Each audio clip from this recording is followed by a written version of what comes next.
Yo, what's up, people?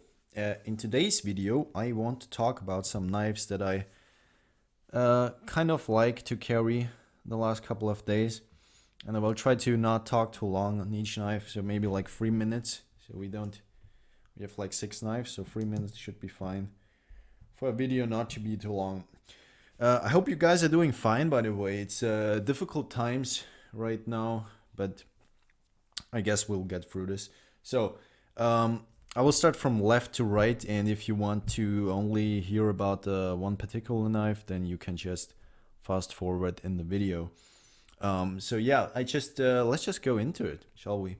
Um, I have basically arranged these knives or put these knives in different categories. We have a budget knife, we have a work knife, we have a tactical knife, we have a traditional knife, a fixed blade, and a high-end knife. So Almar Ultralight Eagle, then we have a Voyager, and then we have a Tylite from Cold Steel. Both of these are from Cold Steel, and then we have a Great Eastern Cutlery, and then we have a Spyderco fixed blade, and then we have a Sebenza 31. So, like I said, if you only want to listen or hear about one particular knife, then you can just fast forward within the video. So, I will start my timer, and yeah, this is not really a budget knife. This is the Almar Ultralight Eagle. So the reason I say it's a budget knife is because I bought it for a low price, because these go on sale pretty regularly, can speak right now. Usually they run like 70 euros, but now they are like down to 50 euros, which I would consider 50 euros still being a budget knife. As you can see, it has this very slim profile. This is the longer version. So it's like 10 centimeters in blade length for 4 inches. And it's a flipper, as you can see, runs on ball bearings and has these FRN handle scales that are similar to what Spyderco does with their bidirectional texturing, but a little bit different. It's more like a fish scale and not really bidirectional. It's only grippy in one direction, really. But yeah, I like the construction. Super light, super thin. And yeah, like I said, the blade is super narrow as well. I just put this on a scale. I have my scale next to me, and I have weighed all of these before in ounces, so I can give you both metric and imperial. By the way, um, let's just agree that metric system is so much better. Don't you guys think so? My scale doesn't work, by the way. Great. So now it works. We have 90 grams. That's not too bad. So this is 3.2 ounces. It reminds me a little bit of a Spyderco Endura. Do I have an Endura here? Where's the Endura? Yeah, there we go. This is an Endura next to it. Let's get this to focus. Yeah, so weight-wise, it's quite similar to the Endura, but the Endura is quite wider in the blade. I would say it's also a bit slicier. What steel is this one in? This is 8CR13 MOV, okay? So budget steel, basically. Some people will be like, why would I buy 8CR13 MOV if I can get D2 from Civivi for same price or a little bit lower and still have G10 and not FRN? That's a fair question, but or a fair argument, I would say. But this 8CR13 MOV performs really good. I did an edge retention test on this, and this performed better than some of the Chinese D2 that I have tested so far, or at least very close to them. So I wouldn't say it's bad necessarily, just because it's 8CR13 MOV. Flipping action is good. The quality lacks here and there, like we have an off-centered blade, which yeah, doesn't matter too much in this price range, I would say. Yeah, I just like the narrow blade and the design overall. I always liked Almar knives in terms of their designing, but yeah, these are made in China, if I haven't mentioned that. And I will definitely do a full review on this knife because it's quite cool. It's something different, just design-wise, from all the other Chinese budget knives right now. And like I said, it's not necessarily a budget knife usually, but I would say it's a budget knife if you can buy it on sale for a good price point. So let's move on because we don't have that much time. Oh, I forgot to show you the knife from above. Pretty pointy and thin. I always like to show the tips in my videos because I think it's kind of important to know, how much the knife can handle. So this is a very thin sleek knife. You can get into a lot of tight spaces and cut something there, so I do like that quite a bit. Recently I carried my Voyager clip point a lot. This is the large version. I do have the XL version somewhere close. Here it is. Boom, this is the XL version. I do love the XL quite a bit. I would even say that I maybe even prefer the XL version because it has a longer cutting edge and it's a little bit more slicey. I don't know why, but the XL version is thinner in the grind. They grind these a little bit thinner than the large version. This is just a good, simple, basic work knife. I think I bought mine for like 70 euros. I think that's fair.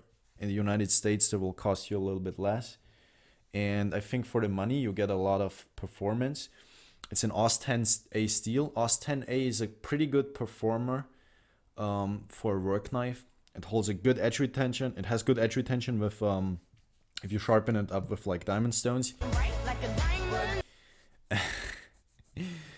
And yeah, I do like it. I do like AUS 10 quite a bit. It sharpens up easy, holds a good edge. I think it's one of the best steels that Cold Steel has ever done so far. Thin blade stock and then thin grind. And pretty beefy in terms of the handle and not too light. 5 ounces, but it's also 10 centimeter, is it? Yeah, 10 centimeter blade length or 4 inches. As you can see, I like the larger knives quite a bit to carry. So 5 ounces, that's like, I think like 150 grams, 143 grams. Not too bad in terms of the weight. I think it's still doable, especially in the colder months where your clothing is a little bit, you know, you have different clothings, and in shorts it's not as easy to carry, but the handle is pretty substantial. I'll show you another size comparison. Here's the Recon one. These are compared pretty often. The Recon one is quite a bit thinner in terms of the handle, but has an overall almost the same length. Which one do I prefer? I like both of them. I do like having both the Recon and the Voyager. The Voyager is it's just a nice hard use work knife. Very simple. You can't really go wrong with Voyager. Some people don't like the FRN, but I do like it. I have no problems with it. You do have to sand underneath the clip, otherwise your pockets will be shredded in less than a couple of days. It's really terrible aggressive underneath here. I just uploaded a video, by the way, where I show how you can fix the pocket clip problem. It's pretty simple to do. Not a lot of work, actually. Yeah, this is a great knife. I might check out the Drawpoint Voyager when it comes out. Oh, actually, it has already come out, but it's just a little bit pricey right now, here in Europe at least. So, yeah, never checked out the Tanto Voyager, but I do like the clip point quite a bit. I'm a huge clip point fan. Sorry, can't speak.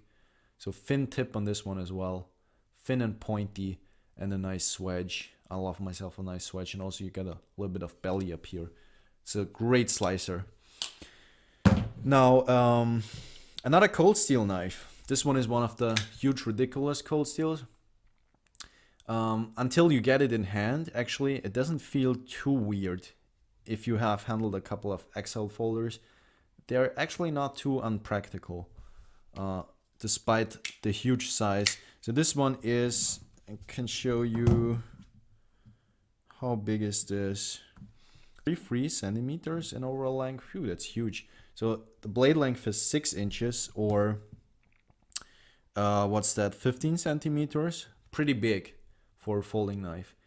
This is obviously a modern interpretation of a stiletto, so Italian style fighting knife, and it's all about that pointy tip. It's very sleek and thin. It has a really pointy tip and this bayonet grind. It's not a dagger grind really, because it's only grinded halfway on the top side, but still a symmetrical grind. Very pointy, very aggressive, and very sleek. And yeah, thick handle on this one as well, because the handle is very narrow in this, in terms of the width, so they have to make it thicker so you can still get a nice grip on there. As you can see, I can almost get 2 hands on here. This is a huge knife, but it doesn't feel like a huge knife, because it's so slim, and it's also not that bad to carry. We have like 7.4 ounces, but it doesn't feel like that. The 7.4 ounces are 210 grams. Definitely not lightweight, but for the size, I think it's still pretty light, if you think about that. Yeah. Pretty interesting knife. I do not carry self-defense knives to actually use them to hurt people. I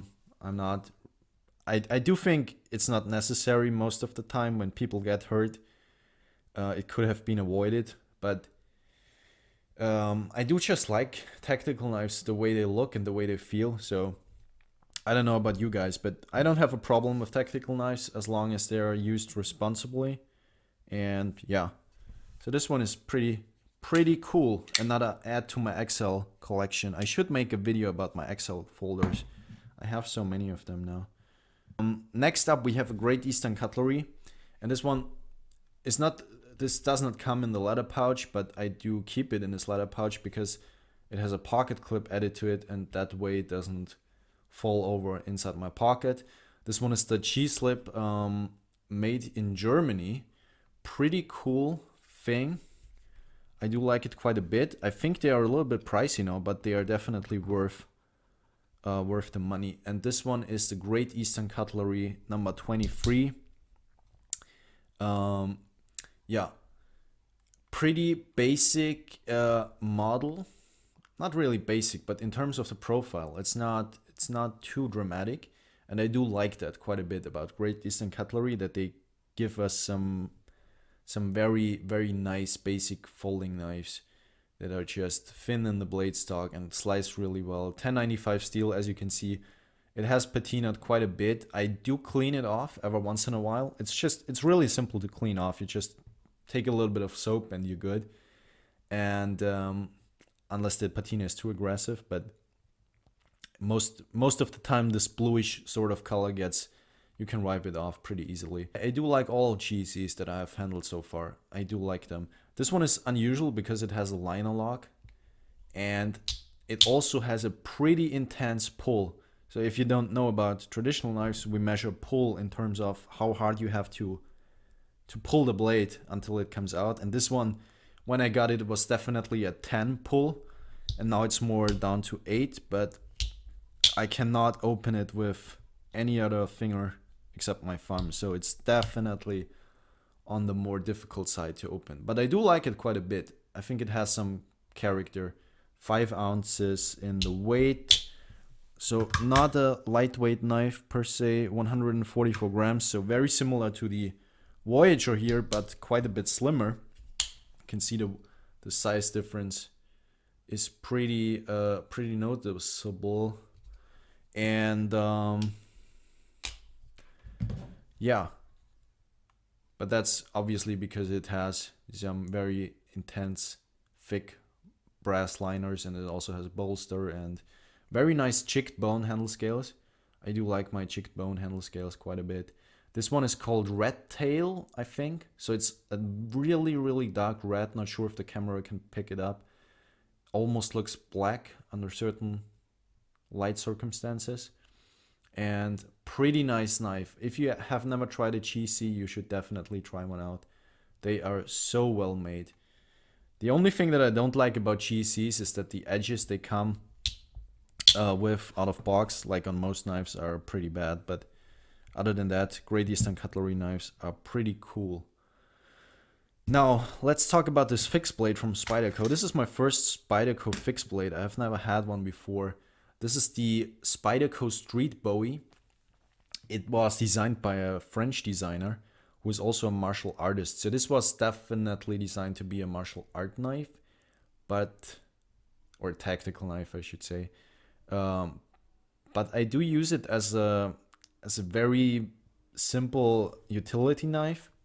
So not too much of hard use that I put this through, but I do like it quite a bit. It has these rubberized handle scales. Or actually not handle scales, these are molded. And I think it's a stick tang, and you can also see pretty intense palm swell and also swell back here. And then you have a very little of the blade in this section because of this huge finger choil that also protects you from running onto the edge. So it's actually surprisingly comfortable in hand. The handle is not too big because this is intended to be carried concealed, but and it actually works quite well. You can carry this pretty effectively, and it's also super lightweight. It has like 6.2 ounces with the sheath, and without the sheath 3.7 ounces, which is like 105 grams. Come on, that's really really lightweight for the size we have here. So we have like 13 centimeters in the blade length. I don't know what the inches is on that. It's like 5 inches, probably, like something like that. I'd have to check it. I don't know. Yeah, the very typical spider hole also drilled in there. You don't, obviously it doesn't has any functional, it's just a design feature. So it's a full flat grind blade, excuse me, all the way to the spine, no shoulders. So I was kind of worried that this knife would be a little bit unstable. So I have never batoned or put this through any really hard use. I just cut things. So actually for the things a knife was designed to do. So I do not use this overly aggressive, but the VG10 steel, which is, this one is made out of VG10, and because of that it's also made in Seiki City, Japan. You can always tell that all the Spydercos that feature VG10 steel are usually made in Japan. So VG10 steel holds up fine. I don't know how good it will hold up over time. Let me grab a piece of paper here. So this is some very thin newspaper. I'm not sure how this will do. Let's see. It still works okay. I should strop it. But this will definitely not have a crazy edge retention overall, but for a fixed blade, I think VG10 is a fine steel usually. Yeah, the black coating will not hold up too well. You can kind of see that already. Sorry, the camera goes out of focus all the time. Yeah, pretty happy to try out some fixed blades from Spyderco. Never had one before. Super lightweight. The sheath is kind of, I don't know, it's good. It rattles a little bit, but apart from that, it's made pretty well. We'll definitely do a review on this knife somewhere in the future. So, before this video gets too long, let's move up to the last knife. This is the Zabenza 31 large micarta inlays. This is so freaking expensive. Actually quite funny. Just before I was about to do this video, someone wrote me, some of our viewers here wrote me when I will do a review on this one. And I will try to make one in the next couple of months. The reason I don't do reviews that quickly is because I really want to get a feel about the knife before. And I do have so many knives to rotate that I do not really carry one knife like consistently, so all the time. Which is why it takes me a little bit to do my reviews, because I want to give, I don't know. I don't want to do a video about the knife if I haven't used it really hard. So I don't know, it's just me. But yeah, the Zabenza 31 is pretty cool. They have the ceramic ball insert now, and the micarta inlays also have changed from the 21. I do like these micarta inlays quite a bit more, but they're also way more expensive. This knife goes for insane prices right now, but I think that's also because Chris Reeve, they had kind of a slow year like everybody else. The last year was not too good for them, I guess, in terms of their production. Yeah, what can I say? It's a Chris Reeve. Chris Reeve knives are awesome. The quality is insane, but you do have to like the style of Chris Reeves, and you also have to like the feeling, because these are definitely, in terms of the action, a little bit, you have to get used to that slow rolling action. You can't just flick them out. I mean, you can, but not like other knives. I'm not sure how to explain this, but if you have a Spyderco, for instance, you can, these are way more flickable and way more fun to use, I should say. And these are just a little bit slower in their terms of deployment and their action overall. So I don't know, you just roll them open slowly. That works best. And if you want to flick them, you have to use a little bit of wrist, unless they're really well broken in. But I do like that. I do like that slow action. I think it's good. These knives are built phenomenally well. The tolerances are so tight. I do have a couple of Chris Reeve knives now, and I will try to make more videos about them. I just don't have the time really.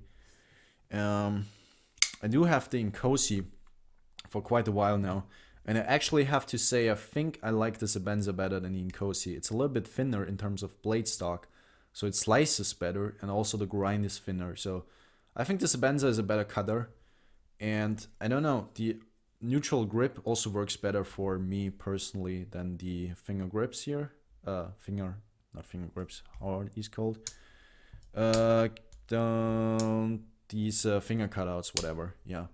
So I do like the Sebenza quite a bit, and I do definitely prefer the inlays over the plain version. But these are so expensive. It gets hard to justify a Chris Reeve knife now at this point, but yeah. I don't know, they are just so good. Don't know what else to say, but you have to like the style. These thumb studs are definitely not made for everybody. These are really pointy, and you have to open them like this. You can't press directly on them. Otherwise, they're just a pain in the ass. But yeah, Chris Reeve knives, super cool knives. So I will end the video before it gets too long. I hope you guys are doing well out there. Thought I'd just check in with a little bit of an EDC update, sort of. What I've been carrying lately, and yeah, I wish you guys a good weekend.